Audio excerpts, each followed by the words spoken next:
Di video kali ini kita akan bahas jenis layout dalam desain grafis.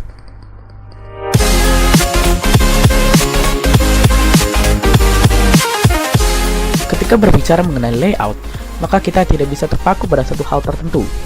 Jenis layout sendiri dapat diklasifikasikan sebagai layout majalah, layout periklanan, layout statis, atau dinamis, serta layout adaptif atau responsif.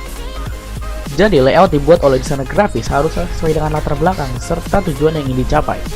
Yaitu, yang pertama, jenis layout yang dinamakan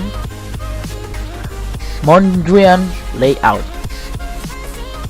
Mengacu pada konsep seorang pelukis Belanda bernama Piet Mondrian, yaitu penyajian iklan yang mengacu pada bentuk-bentuk square atau landscape atau portrait, di mana masing-masing bidangnya sejajar dan dengan bidang penyajian dan memuat gambar atau kopi yang saling berpadu sehingga membentuk suatu komposisi yang konseptual.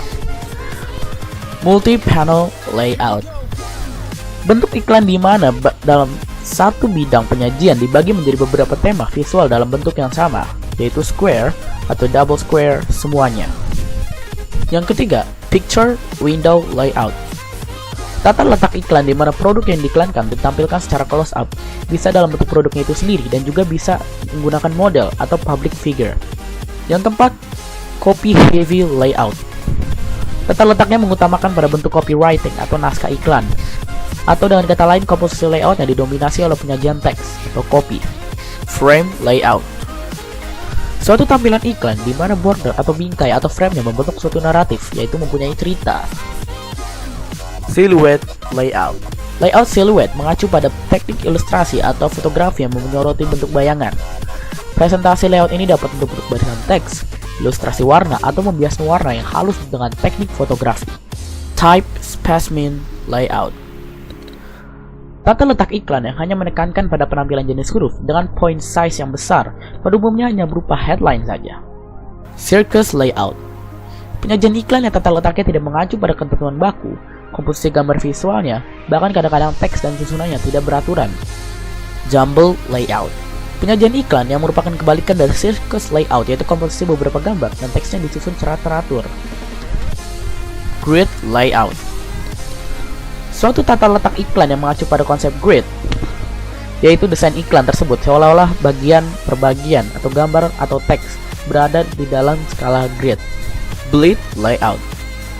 Sajian iklan di mana sekeliling bidang menggunakan frame atau seolah-olah belum dipotong pinggirnya.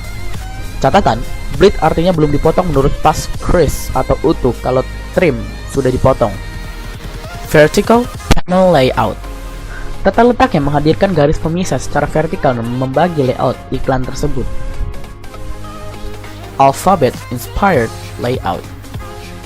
Layout alphabet inspired berfokus pada susunan huruf atau angka dan urutan yang tepat sehingga bisa membuat kata-kata yang memiliki makna. Penggunaan kata-kata ini dimaksudkan untuk menyampaikan cerita atau informasi. Angular layout.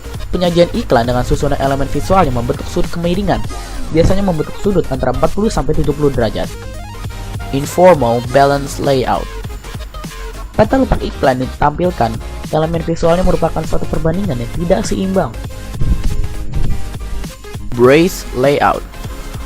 Unsur-unsur dalam tata letak iklan membentuk letter L atau L shape. Posisi bentuk L-nya bisa terbalik dan di muka bentuk L tersebut dibiarkan kosong. Two mortar size layout.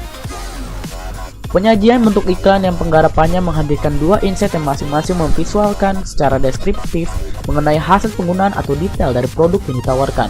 Quadrant layout. Bentuk tampilan iklan dan gambarnya dibagi menjadi 4 bagian dengan volume atau isi yang berbeda.